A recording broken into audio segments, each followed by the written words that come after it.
Low clouds pressed down on the China-Burma-India theater, heavy with monsoon moisture and the smell of burning fuel. Dawn light crept across a battered airfield, where corrugated hangars, sandbag walls, and parked bombers waited beneath a sky that never truly rested. Technical Sergeant Thomas "Tom" Bannon was 32 years old, an age that already marked him as older than most of the men around him. He stood lean and wiry, his shoulders narrow but hardened by years of labor and training, his hands permanently stained with oil and cordite. His face was angular, sun-darkened, with a straight nose that had once been broken and poorly reset, and a thin, carefully kept mustache that did little to soften the severity of his expression. Dark hair, already flecked with premature gray, disappeared beneath a leather flight helmet that had molded itself to his skull after countless hours in the air. He wore the standard olive-drab flight suit of the United States Army Air Forces, frayed at the cuffs, patched twice at the elbows, with a parachute harness that creaked softly when he moved. Tom climbed the narrow ladder into the top turret of a B-24 Liberator, nicknamed the Goon, a slab-sided aircraft whose aluminum skin bore the scars of flak and past interceptions. The bomber smelled of hot metal, hydraulic fluid, and the lingering fear of men who had learned how easily the sky could turn against them. He settled into the cramped turret, knees tucked, shoulders brushing cold steel, and rested his hands on the twin Browning Point .50 caliber machine guns. They were familiar to him in a way few things were anymore, extensions of muscle memory rather than machines. He had not always been a soldier. Before the war, Tom had worked as an electrician in the mining towns of the American Southwest, spending his spare hours at rifle ranges where precision was a matter of pride rather than survival. That life ended the night he read about a bomber crew burned alive over the Philippines, their aircraft spiraling down in flames after enemy fighters traced glowing streams of gunfire back to the gunners themselves. The image lodged in his mind and never left. By the time he volunteered, he already understood something the manuals never emphasized: visibility killed. Below him, the crew moved through their pre-flight routines. Captain William Hargreaves, the pilot, was a broad-shouldered man in his late 20s with tired eyes and a voice that carried calm, even when his hands trembled. He had lost a younger brother at Midway and flew with the quiet intensity of someone who believed survival was owed to the dead. In the nose section, Lieutenant Andrew Collins, the bombardier, checked his instruments with meticulous care, his round glasses fogging slightly in the humid air. Collins had the soft hands of a former schoolteacher and the haunted gaze of a man who had already seen villages erased from maps. Tom listened to their voices over the intercom, steady but strained, and thought of the choice he had made the night before. In the dim glow of an armament tent, he had dismantled his ammunition belts round by round, removing every tracer cartridge and replacing it with standard ball ammunition.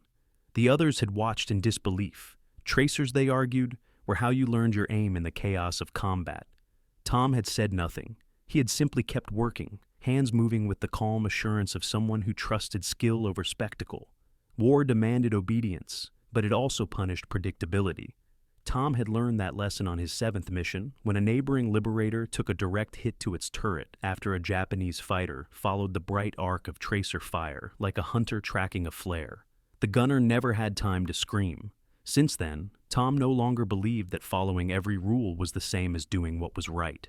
As engines roared to life and the bomber taxied forward, vibration rattled through the turret and into his bones. Fear rose, familiar and unwelcome, but it did not paralyze him.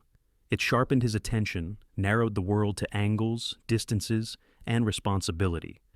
He was not chasing glory, and he did not think in terms of heroism. His duty was simpler and heavier. Keep the fighters away, keep the crew alive, and accept whatever the sky decided to take in return. When the Goon lifted off and climbed toward hostile airspace, Tom scanned the empty sky through his sight. Somewhere beyond the clouds, enemy fighters would already be rising to meet them. He adjusted his grip on the guns, feeling the absence of tracer rounds not as a loss, but as a promise. Silent fire, unseen lines, and a chance, however small, to deny the enemy an easy target. In a war built on noise and flame, Tom Bannon had chosen quiet, and he carried that choice with him into the waiting blue. The Liberator climbed steadily through layered cloud, engines droning in a measured, almost indifferent rhythm, as the formation stretched into its assigned lanes. Thomas "Tom" Bannon felt the pressure change in his ears and swallowed, his jaw tightening as the turret's glass cooled and faintly fogged. He adjusted the oxygen mask, the rubber biting into his cheeks, and leaned forward until his brow nearly touched the reflector sight. The sky ahead was a wide blue corridor that promised nothing and could take everything. At 32, Tom's body carried the quiet fatigue of a man who had lived 2 lives already. His lean frame fit the turret without complaint, though the cold gnawed at his knees and the harness cut into his shoulders. The thin mustache above his lip had frosted with condensation, and his eyes, dark, steady, unromantic, tracked the emptiness beyond the nose of the goon. He had learned not to mistake calm for safety. The war had cured him of that illusion. The morning, he watched a neighboring bomber peel away trailing smoke, its gunner's last act reduced to a bright arc of tracer fire that marked the point of death. The intercom crackled. Captain William Hargreaves's voice came through measured and low, clipped by altitude and concentration. He called headings, airspeed, small adjustments that kept the bomber aligned with the rest of the group. In the waist section, the gunners answered back in short affirmations. No one wasted words. Words were for the ground. Tom rolled his shoulders once and ran a gloved hand over the feed tray. The belts lay smooth and dull, brass and steel, without a single luminous promise. He knew what others thought of it, reckless, stubborn, arrogant even. But arrogance had nothing to do with it. He had grown up learning that accuracy was a discipline, not a spectacle, and that panic came from needing to see proof of every decision. He trusted the mathematics of distance and lead because he had lived with them, longer than he had lived with war. Movement flickered at the edge of his vision. He stiffened, then forced himself to breathe. Far below and to the right, specks lifted from the haze, rising fast, wings flashing white as they caught the sun. He counted without speaking. 1, 2, then many more. The formation of enemy fighters spread like ink in water, climbing with an ease that made his mouth go dry. "Bandits, 3 o'clock low," he reported, his voice even, almost detached. In the cockpit, Hargreaves acknowledged, and the Liberator's engines adjusted pitch. The aircraft did not turn sharply. Bombers rarely did. Their defense was geometry and trust, each gunner holding a segment of sky for the others. Tom felt the familiar weight settle into his chest, the knowledge that his choices would reach beyond his own body, touching every man sealed inside the aluminum hull. The first fighters came in cautiously, probing, as if tasting the air. Tom tracked them through the sight, resisting the reflex to fire early. His training whispered patience. He remembered a range in the desert years before the war, the heat shimmering above targets, while an old instructor repeated the same lesson until it burned. Wait until the sight and the breath agree. That lesson had saved his life once already, on a mission when flak had torn a hole through the fuselage inches from his knee. It might save others now. Tracer fire blossomed from another bomber off the left wing, orange lines stitching the sky. Almost immediately, one of the enemy fighters broke toward it, nose down, guns flashing. Tom felt a bitter confirmation in his throat. He rotated the turret a fraction, tracking a different angle, choosing restraint over noise. His responsibility was not to impress, not even to kill, but to deny the enemy certainty. A Japanese fighter crossed his sector, closer now, the canopy glinting. For a heartbeat, Tom saw the pilot's helmet and goggles, the human shape inside the machine, and the thought struck him with unwanted clarity. Someone else's brother, someone else's duty. War allowed such thoughts only briefly. Then the distance closed. He let the fighter come, counting silently, feeling the moment tighten. When he squeezed the trigger, the guns bucked and roared, invisible rounds cutting a path the eye could not follow. There was no glowing line to betray him, no warning to the man he fired upon. The fighter lurched, veered, and dropped away trailing smoke, the sky swallowing it whole. Tom released the trigger and swung the turret smoothly, already searching for the next shape.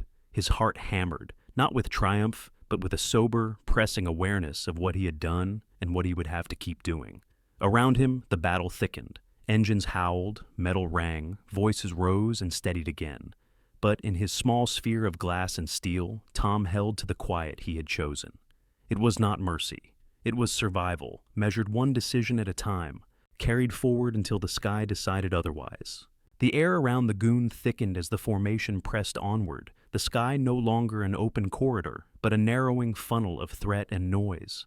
Tom Bannon kept his eyes moving, small, precise sweeps through the reflector sight, never lingering long enough for imagination to outrun discipline. The turret vibrated beneath him with each engine note change, a living thing straining against altitude and enemy intent. He breathed slow and deep through the mask, counting between exhales, the habit of a man who understood that panic wasted time he did not have. At 32, Tom's face showed its age in the set of his jaw more than in lines. The cold etched faint creases at the corners of his eyes. Stubble shadowed his cheeks where the morning shave had been rushed. His flight suit pulled tight across his shoulders as he leaned into the guns, the leather helmet creaking softly when he turned. He did not look like a hero, and he did not want to. He looked like a man who had learned how little the sky cared about bravery. Another Liberator drifted closer on the right, its aluminum flank scarred and dulled by distance and use. In its waist section, a gunner fired, tracers streaking out in urgent, pleading arcs. Tom watched the lines bend and vanish, watched two enemy fighters peel toward the light like moths. He felt a tightening behind his ribs, not fear exactly, but a sober ache of recognition. He had seen this pattern before. He knew where it ended. The intercom crackled again, voices clipped and tense.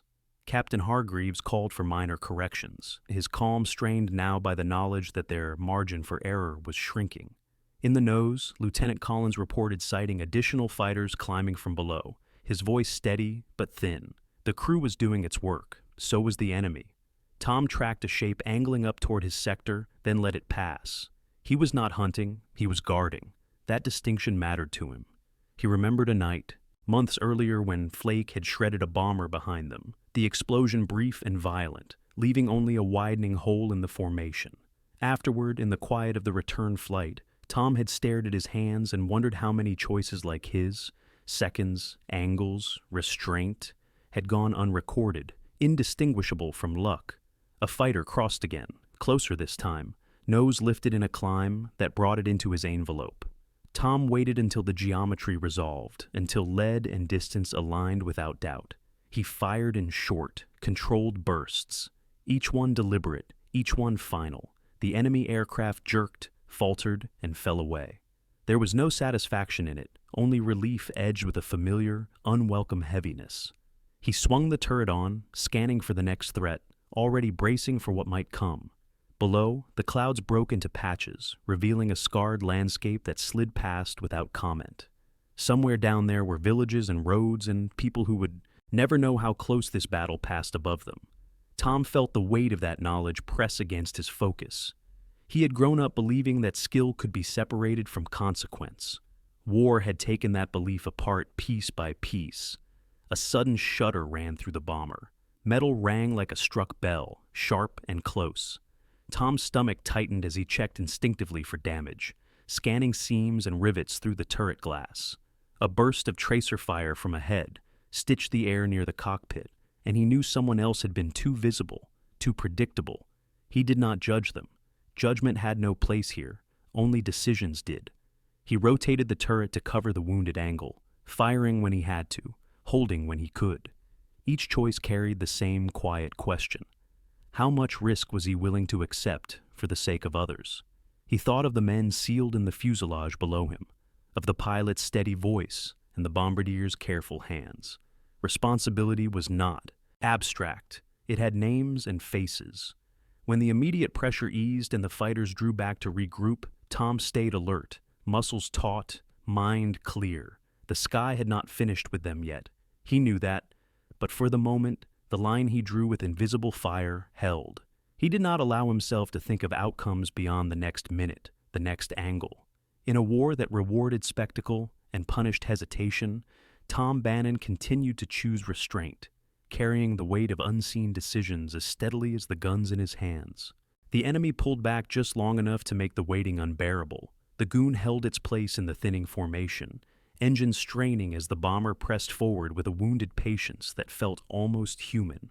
Tom Bannon stayed hunched in the turret, muscles tight, eyes aching from the constant scan.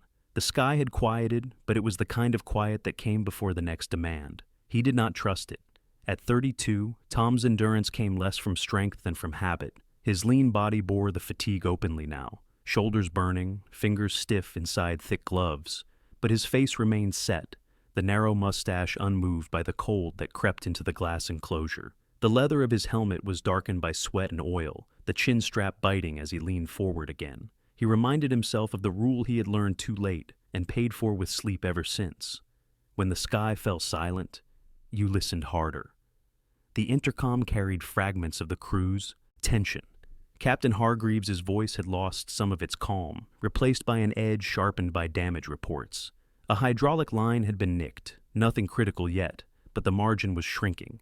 Lieutenant Collins spoke next, brief and professional, reporting the bomb run calculations with a precision that felt almost defiant. Tom admired that. The ability to hold to numbers when the world was tearing itself apart had always seemed to him a quiet form of courage. A shape rose beneath the bomber, too low for the top turret's comfortable reach. Tom shifted, adjusting his angle, feeling the familiar frustration of limits. The Liberator was a fortress only when every position worked in concert. He watched the belly of the aircraft, knowing another gunner down there would have to carry this moment. He did not fire. He could not. Responsibility, he had learned, also meant restraint. Knowing when your help would only confuse the line. The fighter peeled away, perhaps deterred, perhaps simply choosing a different approach. Tom exhaled slowly, a breath he had not realized he was holding. He thought of a mission earlier that year, a daylight run over rail yards when he had fired too quickly at a distant target. The rounds had missed, the tracers, back then he still used them, had drawn a bright accusation through the air. And moments later, a burst of enemy fire had ripped through a neighboring turret. The gunner inside never climbed out. Tom had not spoken of it, but the lesson had settled deep. Impatience had a body count. Another Liberator drifted closer, flying rough, its altitude uneven. In its waist window, a young gunner leaned out, helmet too large, eyes wide and frantic. Tom saw the fear plainly and felt an unexpected surge of anger. Not at the boy, but at the war that put him there, without the time to learn what Tom had learned the hard way. He wanted to shout something useful, something that would matter, but the radio carried only static and commands. He did what he could instead, shifting his coverage to overlap the struggling aircraft, accepting risk without ceremony. The enemy returned in pairs, disciplined now, attacking from angles that forced the bombers to choose between targets. Tom tracked one, then deliberately let it go when another slipped into a better line. He fired short bursts, invisible and decisive, then moved on. Each decision closed one door and opened another. He felt the weight of it settle behind his eyes, a dull pressure that would not ease until the ground came back beneath him. Metal rang again, sharper this time, and the bomber shuddered. Tom scanned for smoke, for flame, for the signs that meant the argument with gravity had turned final. There were none yet. He allowed himself a brief private gratitude and returned to his work. The sky did not care for thanks. When the fighters finally broke off, retreating to regroup or to land, Tom remained alert, hands steady on the guns. Relief came slowly, like warmth returning to numb fingers. He did not celebrate. He counted ammunition, checked angles, prepared for what might follow. The cost of survival, he knew, was never paid all at once. It was paid in attention, in restraint, and in the quiet acceptance that even the right choices left ghosts behind. The formation turned slowly, as if reluctant to acknowledge that the worst had passed. The goon rolled into the homeward heading with a stiffness that Tom Bannon felt through the turret before anyone spoke it aloud. The bomber was wounded, not mortally, but enough to make every mile feel borrowed. The engines droned unevenly now, one note lagging behind the others like a man struggling to keep pace in deep mud. Tom stayed forward in his seat, shoulders hunched, eyes never fully leaving the sky. At 32, his body understood fatigue in a way it never had at 20. His lean frame ached with a deep, spreading soreness. The muscles along his back burned from holding tension too long. The thin mustache above his lip was stiff with dried condensation, and the faint stubble along his jaw caught at the oxygen mask when he shifted. His flight suit was darkened at the seams where sweat had soaked through despite the cold. He welcomed the discomfort. Pain meant awareness. Awareness kept men alive. The intercom carried Captain Hargreaves' assessment in short, precise phrases. Fuel consumption was higher than planned. One engine was running hot. The bomber would make it if the weather held and if the sky did not demand more payment. Hargreaves spoke without drama, but Tom heard what lay beneath the words. No reserves, no margin, no second chances. In the waist section, a voice broke briefly. One of the gunners reporting a jam cleared too slowly for comfort. Tom pictured the man without seeing him. Early 20s, cheeks still full, helmet sitting awkwardly over ears, not yet accustomed to the noise of engines and gunfire. The thought tightened something in Tom's chest. He had once been that man, convinced that courage alone could bridge the gap between danger and survival. War had taught him otherwise, with methodical cruelty. Clouds thickened ahead, the bright blue thinning into gray sheets that swallowed the horizon. The bomber entered them with a muted thud, the world outside the turret dissolving into shifting white. Visibility dropped to almost nothing. Tom scanned anyway, habit overriding reason, knowing that danger did not always announce itself clearly. In the cloud, he felt the isolation more keenly than during the fight. No enemy shapes to focus on, no immediate problem to solve, only the slow crawl of time and the quiet inventory of what might still go wrong. He thought, unbidden, of the men who would not be flying back. Faces rose in his mind without invitation, a waist gunner who had shared cigarettes on the ground, a navigator who whistled off key while checking charts, a turret man whose name he had never learned but whose empty position he had seen once, horribly clear against the sky. Loss did not arrive all at once. It accumulated, settling into the spaces between missions, changing how a man measured the value of his own return. The clouds thinned, then broke. Below, the land stretched out in muted greens and browns, scarred by roads and rivers that meant little from this height. Tom felt a cautious easing in his shoulders, though he refused to relax entirely. He counted ammunition again, checked the feed, verified angles he no longer expected to use. Preparedness was a form of respect, for the aircraft, for the crew, for the men who no longer had the chance to be careful. A final radio call came from Hargreaves, his voice steady, but roughened by hours of strain. They were approaching friendly airspace. The word friendly felt fragile, almost superstitious, but Tom accepted it. He allowed himself a single slow breath, then another, letting the adrenaline drain just enough to leave behind clarity rather than collapse. As the bomber descended, the air warmed slightly, and the smell of oil and metal grew stronger. Tom loosened his grip on the guns but did not release them. He understood now that survival was not a moment but a process, one that extended beyond landing, beyond the removal of helmets and masks. It followed men back to their bunks, into their dreams, into the quiet decisions they would carry into the next mission. When the runway finally came into view and the goon lined up for its approach, Tom remained in the turret until the wheels touched down and the aircraft rolled to a stop. Only then did he sit back fully, the weight of the flight settling into his bones. He did not smile, he did not pray. He simply acknowledged the outcome they had earned with discipline, restraint, and a series of choices no one else would ever see.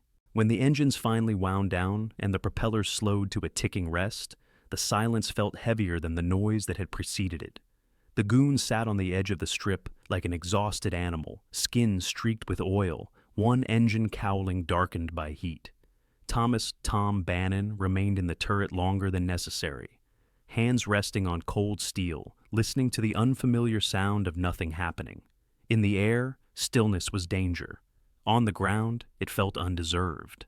At 32, Tom climbed stiffly from the turret, his lean body protesting each rung of the ladder. His flight suit hung looser now, creased and darkened, the smell of sweat and cordite clinging to the fabric. The thin mustache above his lip twitched as he flexed his jaw, working life back into it. His hair, flattened by the helmet, showed more gray than he liked to admit. He looked older than he had that morning, not because of time, but because the sky had taken its due, on the hard-packed earth. Beside the aircraft, the crew gathered without ceremony. Captain Hargreaves stood with his hands on his hips, helmet off, revealing hair plastered flat and eyes rimmed red with strain. He was smiling, but it was the restrained smile of a man counting names and finding none missing. Lieutenant Collins emerged from the nose, glasses crooked, his uniform smeared with grime, already scribbling notes he would later be required to turn into sterile words for a report. Around them, ground crewmen approached, Men in faded fatigues, sleeves rolled, faces weathered by heat and dust, moving with practiced urgency to inspect damage and coax the bomber back from the edge of uselessness. Tom listened to their voices blur together. Someone laughed too loudly. Someone else swore at a stubborn panel. The sounds of survival, he thought, were never dignified. He felt no urge to join in. Instead, he leaned against the fuselage, the metal warm beneath his palm, and allowed the delayed weight of the mission to settle. In the air, his mind had narrowed to angles and seconds. On the ground, it widened again, and with it came the faces he had tried not to see. He remembered a winter mission months earlier, a different aircraft, a different sky. They had landed then too, congratulated themselves quietly, only to learn at evening roll call that a sister ship had gone down short of the field, its crew scattered across jungle and river. Since then, Tom had learned to mistrust relief. Survival was not a verdict, it was a temporary condition. A mechanic, short, stocky, his coveralls patched at the knees, called up to him, asking about the guns. Tom answered plainly, pointing out wear, heat, the way the barrels had glowed toward the end. He did not mention the ammunition. He had learned that lessons spread faster when discovered than when preached. Still, he felt the familiar moral tug. How many men might live longer if they made the same choice? How many would die if they misunderstood? Responsibility did not end with a good outcome. It multiplied afterward. As dusk crept across the field, shadows lengthening beneath the wings, Tom removed his helmet and set it carefully on the ground. He wiped his face with a cloth that came away blackened. The sky above the field had turned a bruised purple, deceptively calm. He watched it for a long moment, thinking of how close it had come to keeping them. Captain Hargreaves approached then, stopping at Tom's side without ceremony. He said nothing at first, simply followed Tom's gaze. When he spoke, it was quietly. "You held your sector," he said. "Not praise, a statement of fact." Tom nodded once. He did not explain how that had felt, or what it had cost. He understood now that war reduced even the most complicated truths to brief exchanges, and that meaning lived in what went unsaid.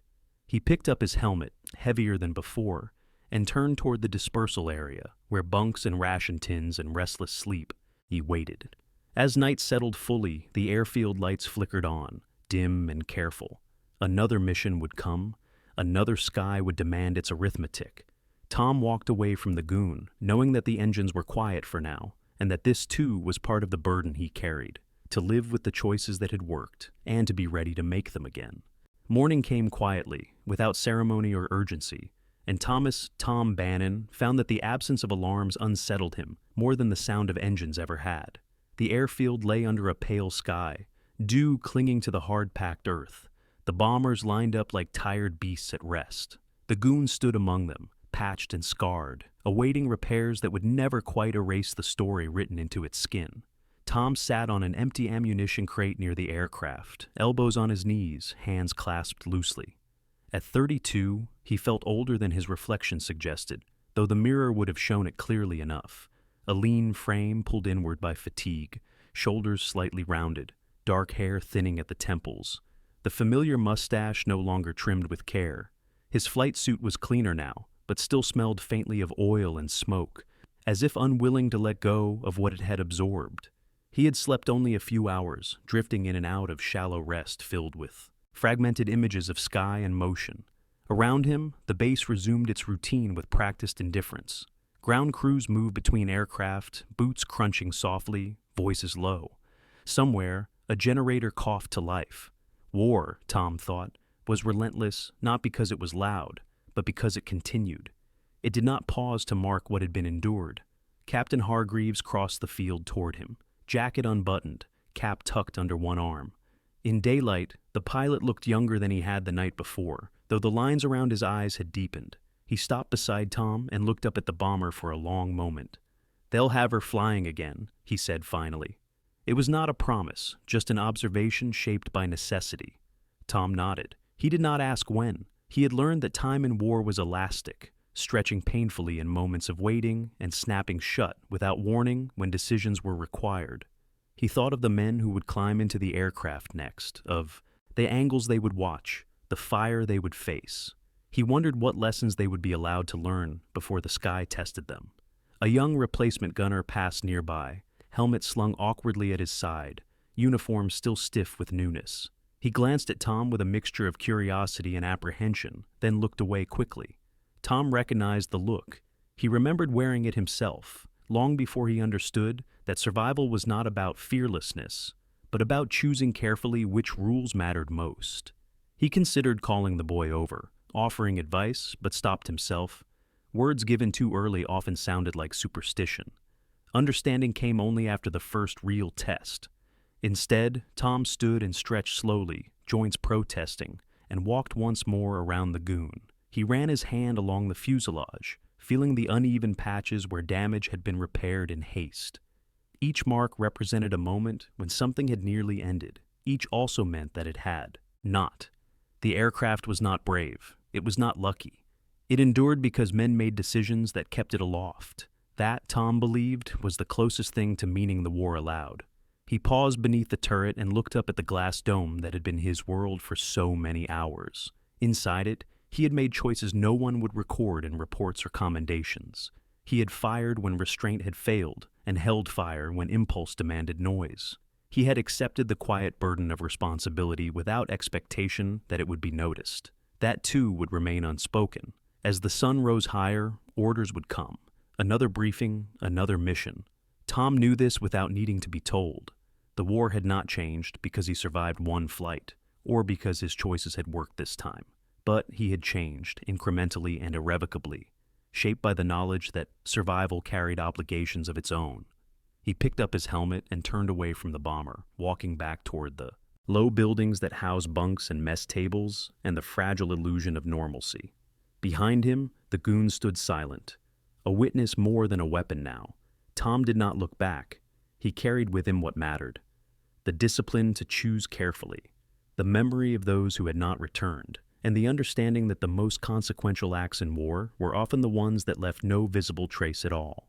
War has a way of stripping the sky of innocence and turning ordinary machines into places where life is decided in seconds.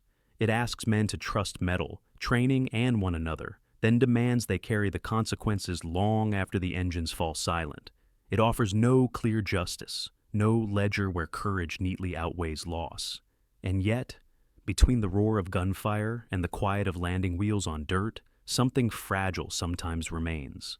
A crew brought home by discipline rather than luck.